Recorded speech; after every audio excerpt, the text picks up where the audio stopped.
Students, I am Dr. Sushmita Sharma, Professor in Department of Chemistry at Anand International College of Engineering, Jaipur. Today, I will discuss manufacturing of Portland cement by rotary kiln process.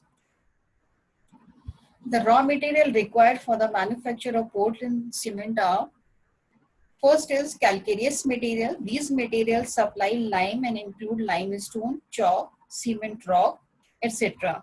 Second is argillaceous material. These supply silica, alumina, and iron oxide. These includes clay, blast furnace slag, shell, slate, etc. Third is gypsum. Fourth is fuel. It may be powdered coal or fuel oil or natural gas. The manufacturing of the Portland cement involves the mixing of calcareous and argillaceous material in the required ratio. The mixture is heated at about 1500 to 1600 degrees Celsius. The clinker obtained is cooled and mixed with 2 to 6% gypsum, which is powdered and stored. Manufacturing process includes mixing, burning, cooling, grinding, and packaging. Mixing. The properly ground material are mixed either by a dry process or wet process. Dry process is used when the raw materials are quite hard. In dry process, the raw materials are crushed and ground separately to fine powder. The two are then mixed in required proportion to form a raw mixture which is stored in mills. In wet process, the raw material are first crushed and then ground in ball mills in the presence of water. The muddy type of mixture so formed is called slurry. The slurry so formed contains 38 to 40% water. Next step is burning. Burning is done in rotary kiln, which is a steel tube of about 2.5 to 3 meter in diameter and about 90 to 120 meter in length. The rotary kiln is a long horizontal steel cylinder lined with reflective bricks, and it rotates at a speed of 0.5 to 2 rotation per minute. The dimensions of the steel cylinder vary with the quantity of production. The kiln is slightly inclined at an angle of 3 to 6 degree. The inclination allows the feed in the upper end to lower end slowly. The kiln is mounted on roller bearings. The material is fed from the upper end of the rotary kiln, while the burning fuel and air are introduced from the lower end of the kiln. The hot flames produced in the lower end heat up the kiln to a temperature of about 1600 degrees Celsius.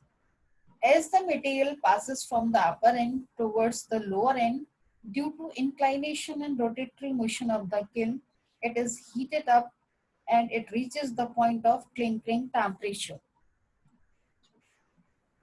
The chemical reactions which take place in the kiln are divided into three zones. First is drying zone. In this zone, moisture gets evaporated. This is the upper part of kiln having a temperature of about 400 degrees Celsius. The material passes down the kiln. Second zone is calcining zone. This is the central part of kiln where the temperature is around 1000 degrees Celsius. Here decomposition of calcium carbonate takes place.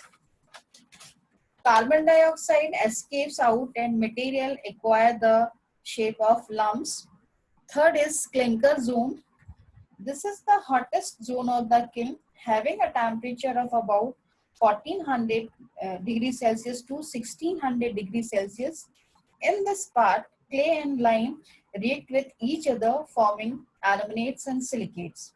In this zone, some chemicals are formed like dicalcium silicate, tricalcium silicate, tricalcium aluminate, tetracalcium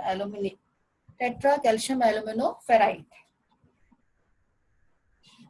Fourth is cooling. Next step is cooling. The clinker is cooled by a stream of air. The quality of cement produced depends upon the rate of cooling. Among other factors, if the rate of cooling is very high, result in the formation of glassy phase. If the rate of cooling is slow, dicalcium silicates converts into powder form. The powder form has no binding property. This cooling is an important process which has to be controlled properly to produce a definite degree of crystallization of the melted clinker. Grinding. The cooled clinker is finely ground with 2 to 6% of gypsum. The gypsum is added to retard the setting of cement when it comes in contact with water. Fifth is storage and packaging. The storage and packaging of Portland cement require special care. The cement retains its properties until it comes in contact with the moisture or water. The moisture-free cement is packed in bags by automatic packaging machine. I hope this lecture might have helped you understand the manufacturing of Portland cement by rotary kiln method. Thank you.